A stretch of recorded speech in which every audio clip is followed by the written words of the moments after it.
তারপরেও এই জয়। এটা কি, এটার সঙ্গে আরজি করার কোনো সম্পর্ক নাই। আরজি করে আলাদা ব্যাপার। এখন এখানকার গ্রাম বাংলার মানুষ, তারা লক্ষ্মীর ভাণ্ডার জানে, তারা আবাস যোজনা জানে, তারা সন্ত্রাসকে দেখছে, তারা ভয় পাচ্ছে। ভোট তো করতেই দেয়নি এখানে, ভোট তো হয়েছে বলে আমার জানা নাই কি ভোট হয়েছে, এটা সবাই জানতাম, এটার মধ্যে অবাক হওয়ার কিছু নেই। এই ঘটনা মানে মমতা ব্যানার্জি দেখানোর চেষ্টা করবে এই 6টা উপনির্বাচনে জিতেছি মানে আরজি করে যা যা হয়েছে সব সঠিক হয়েছে, অর্থাৎ আরজি করে ধর্ষণ, আরজি করে খুন, ছাত্রছাত্রীর উপরে অত্যাচার, সব সঠিক কাজ হয়েছে, তার কারণ আমরা জিতেছি। তা যদি হয় তাহলে মহারাষ্ট্রকে তো বলতে হবে, মহারাষ্ট্রে বিজেপি জিতেছে, তাহলে বিজেপি অনেক কাজ করেছে। সেই কাজ কি? সাম্প্রদায়িক বিভাজন করো, মানুষের মধ্যে বিভেদ তৈরি করো, মানুষের মধ্যে সংঘাত তৈরি করো, দিয়ে যেত।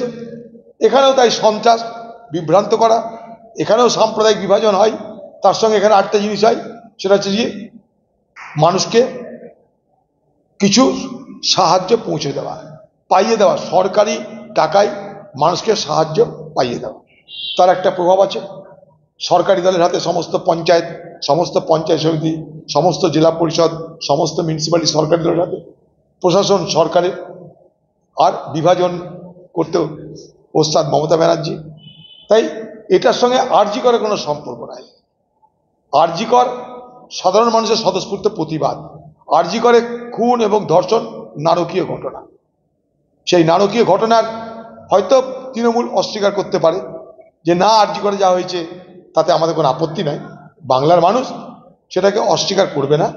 আজকের উপনির্বাচন দেখে এটার বিচার করবেন না, এর ফল মমতা ব্যানার্জিকে ভুগতে হবে দীর্ঘমেয়াদী প্রক্রিয়ায়। দেখুন, সিপিএম একটা সংগঠিত দল, এটা আমি অস্বীকার করি না। সমস্যা হচ্ছে সিপিএম এর সংগঠন আছে, কিন্তু সিপিএম এর মানুষের কাছে বিশ্বাসযোগ্যতা ঘাটতি আছে। উল্টো দিকে কংগ্রেসের সংগঠন ছিল না, কিন্তু মানুষের কাছে বিশ্বাসযোগ্যতার ক্ষেত্রে কংগ্রেস এগিয়ে ছিল, এখনো এগিয়ে আছে। আমি আবার বলছি, সংগঠনে সিপিএম এগিয়ে, বিশ্বাসযোগ্যতায় কংগ্রেস এগিয়ে এখনো পর্যন্ত।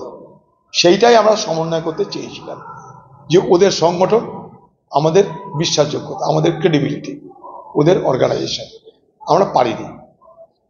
কারণ এখানে যে নির্বাচন হয়েছে সেই নির্বাচনে একই জিনিস হয়, যেটা মহারাষ্ট্রে সেটা এখানেও হয়েছে, এখানে আগামী দিনে আবার হবে।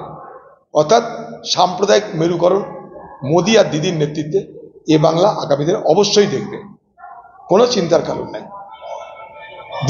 দিদির মোদির বিরুদ্ধে কোনো বক্তব্যই না দেখতে পাচ্ছ। আদানির মতন কাণ্ড ঘটছে, মহারাষ্ট্রে এত বড় ঘটনা ঘটছে, দেখার দরকার নেই।